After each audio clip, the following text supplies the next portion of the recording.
Right breaking news చూస్తున్నారు. పాకిస్తాన్ ఇంకా భారత్ మధ్య హై టెన్షన్ వాతావరణం మరింత ముదిరింది. అయితే ఇదే నేపథ్యంలో నిన్నటి వరకు ఎయిర్ స్ట్రైక్ చేసిన భారత దళాలు నిన్న రాత్రి నుంచి త్రూ వాటర్ కూడా అటాక్ చేస్తున్నారు. అయితే రంగంలో ఐఎన్ఎస్ విక్రాంత్ దిగింది. దీంతో కరాచీ పోర్ట్లో కూడా చాలా వరకు కూడా అటాక్స్ జరిగాయి. దీంతో కరాచీ పోర్టు మొత్తం ధ్వంసం అయిపోయిందని చెప్పుకోవచ్చు. అయితే భారతదేశం కరాచీ ఓడరేవుపై అతిపెద్ద దాడిని ప్రారంభించింది. దక్షిణ పాకిస్తాన్ నగరమైన కరాచీలో ఓడరేవు సమీపంలో పలువురు చాలాసార్లు కూడా పేలుల శబ్దాలు వినిపించాయని అనేక వార్తల నివేదికలు తెలుపుతున్నాయి. 1971లో ఇరు దేశాల మధ్య యుద్ధం తర్వాత పాకిస్తాన్ నేవీకి కరాచీ అనేది ఒక గుండె లాంటిది. అలాంటి కరాచీ పైన భారత నేవీ గురువారం భీకర దాడులు చేసి ఆ చరిత్రను మళ్ళీ తిరగరాసిందని చెప్పుకోవచ్చు. అయితే భారత్లోని పౌర సైనిక ప్రాంతాలను లక్ష్యంగా చేసుకొని పాకిస్తాన్ డ్రోన్లు క్షిపణులను తీవ్రమైన ఫిరంగి దాడులతో ఉద్రిక్త పరిస్థితిని సృష్టించింది. అయితే గురువారం రాత్రి పాకిస్తాన్ జమ్మూ కాశ్మీర్, పంజాబ్, రాజస్థాన్ ప్రాంతాలను లక్ష్యంగా చేసుకుంది పాకిస్తాన్. అయితే భారతదేశం తన వైమానిక రక్షణ వ్యవస్థను రెడీ చేసి కీలకమైన స్థావరాలపై గురిపెట్టి పాక్ డ్రోన్ల సముదాయాన్ని 8 క్షిపణులను కూడా కూల్చేసింది. అయితే ఆపరేషన్ సింధూర్లో భాగంగా భారత్ మే 7న పాకిస్తాన్ ఆక్రమిత కాశ్మీర్లోని ఉగ్రవాద శిబిరాలపై లక్ష్యం చేసుకున్నప్పటికీ పాకిస్తాన్ సైనిక మౌలిక సదుపాయాలను లక్ష్యంగా చేసుకోలేదని పేర్కొంది. అయితే గురువారం రాత్రి ఆలస్యంగా భారతదేశం పాకిస్తాన్ నగరమైన లాహోర్పై ఎదురుదాడి ప్రారంభించింది. ఆ తర్వాత కాసేపటికే కరాచీ ఓడరేవులో పేలుళ్లు దద్దరిల్లాయి. అయితే 53 సంవత్సరాల క్రితం అంటే 1971లో కరాచీ రేవుపై అప్పటి భారత నేవీ జరిపిన దాడి చరిత్రలో చిరస్థాయిగా నిలిచిపోయింది. అయితే 1971 డిసెంబర్లో ఇండో పాకిస్తాన్ యుద్ధం సమయంలో అత్యంత కీలకమైన పాకిస్తాన్ ఓడరేవుని పాకిస్తాన్ నావికాదళ ప్రధాన కార్యాలయమైన కరాచీపై కూడా భారత నావికాదళం 2 సాహసోపేతమైన నావికాదళాల దాడులను ప్రారంభించింది. అయితే ఆపరేషన్ ట్రైడెంట్ 1971 డిసెంబర్ 4న జరిగింది. అయితే భారతదేశం 2 జలంతర్గామి వ్యతిరేక క్యారెట్ల రక్షణతో క్షిపణి పడవలు, అదేవిధంగా ఐఎన్ఎస్ నిపట్, ఐఎన్ఎస్ వీర్ యుద్ధ నౌకలను కూడా ఉపయోగించి మెరుపు దాడులను చేసింది. అయితే ఈ దాడిలో 2 పాకిస్తానీ డిస్ట్రాయర్లైన పిఎన్ఎస్ ఖైబర్, అదేవిధంగా పిఎన్ఎస్ మహఫీజ్ మునిగిపోయాయి. కరాచీ చమురు నిల్వ కేంద్రం తీవ్రంగా దెబ్బతింది. దీనివలన మైళ్ళ దూరం వరకు కూడా భారీ పేలుళ్లు సంభవించాయి. అయితే సేమ్ ఇలాంటి సిచ్యువేషన్ నిన్న కూడా కనిపించింది. అయితే ఆపరేషన్ సింధూర్ పేరుతో భారతదేశం చేపట్టిన సర్జికల్ స్ట్రైక్ తర్వాత పాకిస్తాన్లో ప్రకంపనలు చెలరేగాయి. అయితే అత్యంత ఆశ్చర్యకరమైన విషయం ఏమిటంటే పాకిస్తాన్ ఆర్మీ చీఫ్ ఆసిమ్ మునీర్ ఇప్పటి వరకు దీనిపై ఎలాంటి అఫీషియల్గా వచ్చి ఇంతవరకు ఆయన స్పందించలేదు. అయితే పాకిస్తానీ ఆర్మీ చీఫ్ బంకర్లో దాక్కున్నట్టు తెలుస్తుంది. అయితే నిన్న కరాచీ పోర్టులపైన దాడి జరిగిన తర్వాత అక్కడ భయానకమైన దృశ్యాలు కనిపిస్తున్నాయి. ఒకసారి ఆ దృశ్యాలను చూద్దాం.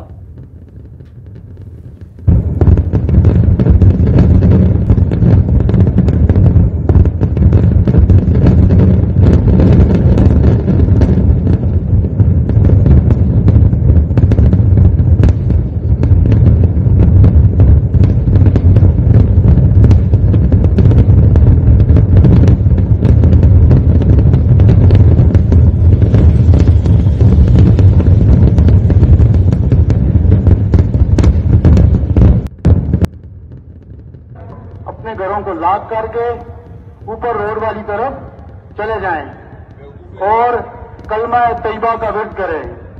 ऐलान ऐलान ऐलान एक जरूरी ऐलान समाअत फरमाएं.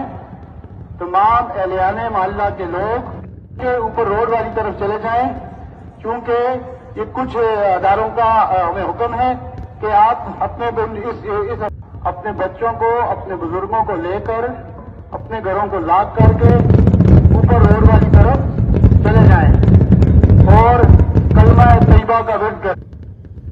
బిగ్ టీవీ స్క్రీన్ పైన మీరు చూస్తున్నారు. నిన్న గురువారం రాత్రి ఐఎన్ఎస్ విక్రాంత్తో భారత నావికా దళం కరాచీ పోర్ట్ పైన దాడి చేసిన తర్వాత అక్కడ ఎలాంటి వాతావరణం కనిపిస్తుందో మనం బిగ్ టీవీ స్క్రీన్ పైన చూడొచ్చు. అయితే 1971లో ఒకసారి సేమ్ ఇలానే భారత నావికా దళం పాకిస్తాన్లోని కరాచీ పోర్ట్ పైన ఇదే రకంగా విధ్వంసం సృష్టించింది. అయితే మళ్ళీ చాలా సంవత్సరాల తర్వాత నిన్న రాత్రి కూడా పాకిస్తాన్ కరాచీకి సంబంధించిన పోర్ట్ పైన ఇదే రకంగా దాడి చేసింది భారత నావికా దళం. అయితే అరేబియన్ సముద్రంలో మోహరించిన ఐఎన్ఎస్ విక్రాంత్ కరాచీని లక్ష్యంగా చేసుకుని విధ్వంసం సృష్టించడం ప్రారంభించింది. నావికాదళ దాడి కారణంగా కరాచీ ఓడరేవుతో సహా నగరంలో భారీ అగ్ని ప్రమాదం జరిగింది. అయితే కరాచీతో పాటు మరిన్ని ఓడరేవులపై కూడా క్షిపణులు ప్రయోగించింది భారత నావికాదళం. అయితే రక్షణ వర్గాల సమాచారం ప్రకారం పాకిస్తాన్లోని కరాచీ అదేవిధంగా మరికొన్ని ఓడరేవులపైన ఐఎన్ఎస్ విక్రాంత్ నుండి అనేక క్షిపణులను ప్రయోగించారు. దీని కారణంగా 2 ఓడరేవుల్లో భారీ మంటలు చెలరేగాయి. ఈ దాడి కారణంగా 2 ఓడరేవు నగరాల చుట్టూ పొగ వ్యాపించింది. అయితే అక్కడి ప్రజలు భయాందోళనతో తీర ప్రాంతాలను వదిలి బంకర్ లోపలికి పరుగులు తీస్తున్నారు. దానికి సంబంధించిన విజువల్స్ కూడా సోషల్ మీడియాలో కూడా వైరల్గా మారాయి. అదేవిధంగా దానికి సంబంధించిన విజువల్స్ కూడా మీరు బిగ్ టీవీ స్క్రీన్ పైన కూడా చూస్తున్నారు. అయితే పాకిస్తాన్ నావికాదళానికి కరాచీ అదేవిధంగా ఇతర స్థావరాల్లో కూడా పాకిస్తాన్ నావికాదళం ఉంది. అయితే వారి ఉన్నతాధికారులు, ప్రధాన కార్యాలయాలు, యుద్ధ నౌకలు, జలంతర్గాములు మోహరించిన చోట కూడా ఇదే ఎక్కడైతే అటాక్ జరిగిందో పాకిస్తాన్కి సంబంధించిన నావికాదళంకి సంబంధించిన ఏవైతే యుద్ధ వాహనాలు కావచ్చు లేదా ఏవైతే మెయిన్ హెడ్ ఆఫీస్ కావచ్చు ఇవన్నీ కూడా ఇక్కడ ఏదైతే ఇప్పుడు ప్రజెంట్ కరాచీలో ఇండియన్ ఆర్మీ అటాక్ చేసిందో అదే ప్రదేశాల్లో వాళ్ళ ప్రధాన కార్యాలయాలు కూడా ఉన్నాయని చెప్పి కూడా ఇప్పటికే కొన్ని విశ్వసనీయ వర్గాల నుంచి వస్తున్న సమాచారం. అయితే ఈ 2 నావికా స్థావరాలను నాశనం చేయడం ద్వారా ఐఎన్ఎస్ విక్రాంత్ పాకిస్తాన్ నావికా దళానికి చాలా వరకు కూడా పెద్ద ఇదైతే దాడి జరిగిందో పాకిస్తాన్లోని ఓడరేవు మీద అది పాకిస్తాన్కి చాలా పెద్ద ఎదురు దెబ్బ అని చెప్పుకోవచ్చు. అయితే భారత నావికాదళ ఆపరేషన్ ఇప్పటికీ కూడా కొనసాగుతుంది. అజిత్ దోవల్ కూడా దీనికి సంబంధించి ఒక ట్వీట్ కూడా చేశారు. ఆ ట్వీట్లో కూడా ఆయన రాసుకొచ్చారు, Karachi port destruction, further details awaited అని కూడా ఆయన ఒక ట్వీట్ చేయడం జరిగింది. అయితే అరేబియా సముద్రంలో ఐఎన్ఎస్ విక్రాంత్ మోహరింపు గుర్తించిన పాకిస్తాన్ ఇప్పటికే భయపడుతున్నట్టు తెలుస్తుంది. ఈ విమాన వాహక నౌకను మోహరించడం అంటే మిగ్ 30కి పైగా MiG-29K ఫైటర్ జెట్లను ఓవర్ హెడ్గా మోహరించడం అంటే MiG-29K అనేది సాదాసీదా వాహనం కాదు, ఇదొక ఫైటర్ జెట్, ఇదొక యుద్ధ విమానం. ఇలాంటి యుద్ధ విమానాలను 30 MiG-29K విమానాలను కూడా అరేబియన్ సముద్రంలో త్రూ ఐఎన్ఎస్ విక్రాంత్ మోహరించడం అంటే అది ఓవర్ హెడ్గా మోహరించడం. ఒకవేళ అటాక్ అనేది జరిగితే కరాచీ పోర్ట్ మొత్తం మీద ఇప్పటివరకు కొంత భాగం కరాచీ పోర్ట్ డిస్ట్రాయ్ అయింది. కానీ మరింత ఇదే రకంగా యుద్ధం సాగితే మాత్రం కంప్లీట్గా కరాచీ పోర్ట్ దెబ్బతినే అవకాశం కూడా కనిపిస్తుంది. అయితే ఏవైతే ఐఎన్ఎస్ విక్రాంత్ లాంటి యుద్ధ నౌక ఉందో అది నీటిలో తేలియాడే భారతదేశపు భారీ వైమానిక స్థావరం కూడా అక్కడి నుంచి ఐఎన్ఎస్ విక్రాంత్ ఏదైతే ఉందో అలాంటి యుద్ధ నౌక నుంచి ఎన్నో క్షిపణులు అదేవిధంగా ఫైటర్ జెట్లు అదేవిధంగా యుద్ధ వాహనాలను కూడా అక్కడి నుంచి ఆపరేట్ చేయొచ్చు, ఎన్నో క్షిపణులను కూడా ఆపరేట్ చేయొచ్చు, అదేవిధంగా ఎన్నో ఎయిర్ క్రాఫ్ట్లకి కూడా అక్కడి నుంచే ఆపరేట్ చేసి శత్రు మూకలపై కూడా దాడి చేయడానికి వీలుగా ఉంటుంది. అయితే మరోసారి దానికి సంబంధించిన విజువల్స్ ఒకసారి చూద్దాం.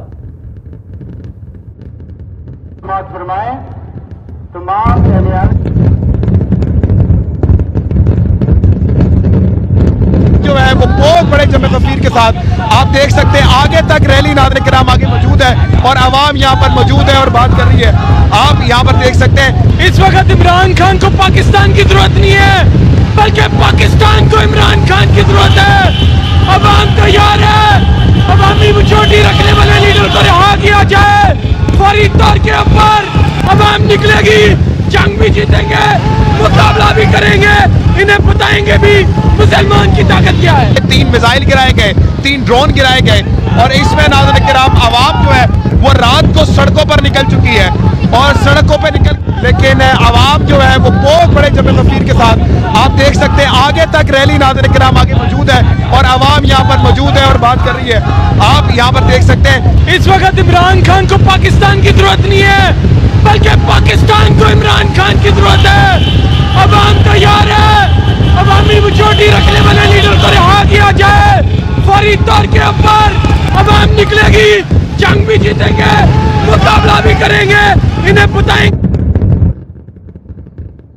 ఒకవైపు యుద్ధ మేఘాలు కమ్ముకుంటే మరోవైపు ఏమో ఇమ్రాన్ ఖాన్ సపోర్టర్స్ పాకిస్తాన్ మాజీ prime minister Imran Khan supporters road పైకి వచ్చి పాకిస్తాన్ జెండాలు అదేవిధంగా వాళ్ళ పార్టీ జెండాలు పట్టుకొని రోడ్స్ పైన ర్యాలీ చేస్తున్నారు.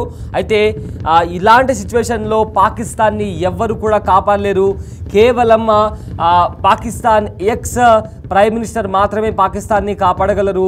ఇమీడియట్గా అతన్ని రిలీజ్ చేసి భారత్తో అతను మాత్రమే మాట్లాడగలడు, అతను మాత్రమే యుద్ధాన్ని ఆపగలడు. పాకిస్తాన్ని కేవలం Pakistan X prime minister Imran Khan మాత్రమే ఆపగలడు అండ్ పాకిస్తాన్ని కేవలం అతడు మాత్రమే రక్షించగలడు అని చెప్తూ రోడ్లపైకి వచ్చి నిరసన చేస్తున్నారు. అయితే పాకిస్తాన్లోని చాలా చోట తీవ్ర సంక్షోభం నెలకొంది. ఈ నేపథ్యంలో Pakistan X prime minister Imran Khan party supporters road పైకి వచ్చి జెండాలు పట్టుకొని బైక్ ర్యాలీ చేస్తూ ప్రొటెస్టులు చేస్తూ నినాదాలు చేస్తూ కేవలం పాకిస్తాన్ని ఇప్పుడు కాపాడగలిగేది ఒకే ఒక వ్యక్తి, అతడే Pakistan X prime minister Imran Khan అని చెప్తూ కూడా ప్రొటెస్ట్ చేస్తూ బైక్ ర్యాలీ చేస్తున్న పరిస్థితి కనిపిస్తుంది. అయితే దానికి సంబంధించిన విజువల్స్ కూడా మనము బిగ్ టీవీ స్క్రీన్ పైన చూస్తున్నాము. అయితే మొత్తం మీద మీకు బిగ్ టీవీ స్క్రీన్ పైన 3 బాక్సెస్ కనిపిస్తున్నాయి.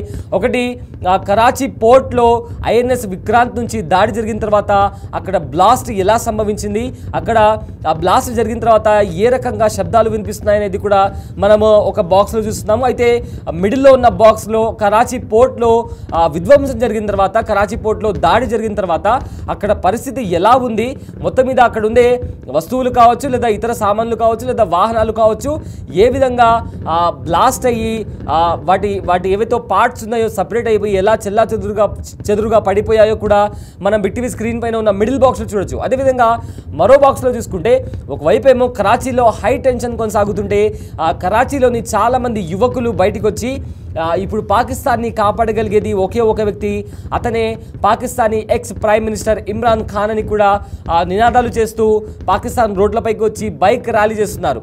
సో మొత్తం మీద నిన్న బుధవారం తెల్లవారుజామున భారత్ పాకిస్తాన్లో అదేవిధంగా పాకిస్తాన్ ఆక్రమిత కాశ్మీర్లో ఉగ్రవాద స్థావరాలపై 9 ఉగ్రవాద స్థావరాలపై మెరుపు దాడి చేసింది. అందులో ఎంతోమంది ఉగ్రవాదులు హతమయ్యారు. అయితే చాలామంది కూడా గాయాలయ్యాయి. అయితే దాని తర్వాత అలా జరిగిన వెంటనే ఇటు పాకిస్తాన్ కూడా స్పందించింది. దీన్ని యుద్ధ చర్యగా భావించి ఖచ్చితంగా మేము కూడా ప్రతిస్పందిస్తాము, మా తరపు నుంచి కూడా దాడులు ఉంటాయని కూడా పాకిస్తాన్ చెప్పి ఏదైతే జమ్మూ కాశ్మీర్లోని పోంచ్ ఏరియాతో పాటు ఇతర బార్డర్ దగ్గర ఉన్న ప్రదేశాల్లో కూడా విచక్షణ రహితంగా అక్కడ ఉండే అమాయకుల ఇళ్లపైన కావచ్చు లేదా అమాయకులపైన కావచ్చు విచక్షణ రహితంగా దాడి చేసింది. అందులో 13 మందికి పైగా చనిపోవడం జరిగింది. అదేవిధంగా 43 మంది వరకు గాయపడ్డారు. చనిపోయిన వారిలో ఇండియన్ ఆర్మీకి సంబంధించిన ఒక జవాన్ కూడా ఉన్నారు. అయితే దీంతో ఇండియన్ ఆర్మీ కూడా భారత దళాలు కూడా పాకిస్తాన్లోని 9 స్థావరాలపైన కరాచీ కావచ్చు, లాహోర్ కావచ్చు, సియాల్కోట్ కావచ్చు, అదేవిధంగా ఇతర ప్రాంతాలపైన కూడా భారత ఆర్మీ డ్రోన్ బాంబులతో అటాక్ చేసింది.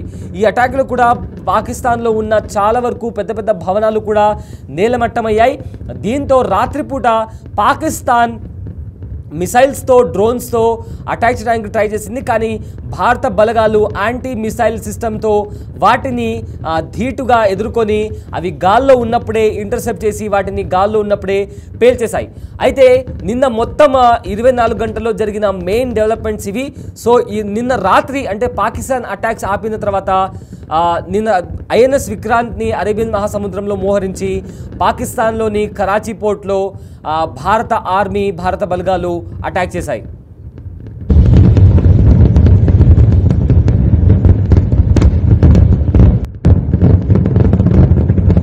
गए और इसमें नाज़रीन किराम आवाम जो है वो रात को सड़कों पर निकल चुकी है और सड़कों पर निकल, लेकिन आवाम जो है वो बहुत बड़े जमे तफसीर के साथ आप देख सकते हैं आगे तक रैली नाज़रीन किराम आगे मौजूद है और आवाम यहाँ पर मौजूद है और बात कर रही है। आप यहाँ पर देख सकते हैं इस वक्त इमरान खान को पाकिस्तान की जरूरत नहीं है, बल्कि पाकिस्तान को इमरान खान की जरूरत है। अवाम तैयार है, अवामी मेजॉरिटी रखने वाले लीडर को रिहा किया जाए।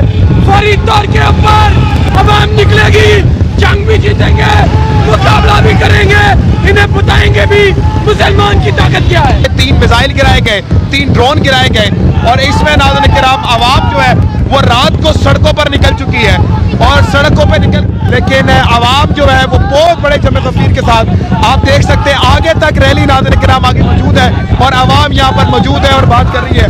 आप यहाँ पर देख सकते हैं इस वक्त इमरान खान को पाकिस्तान की जरूरत नहीं है।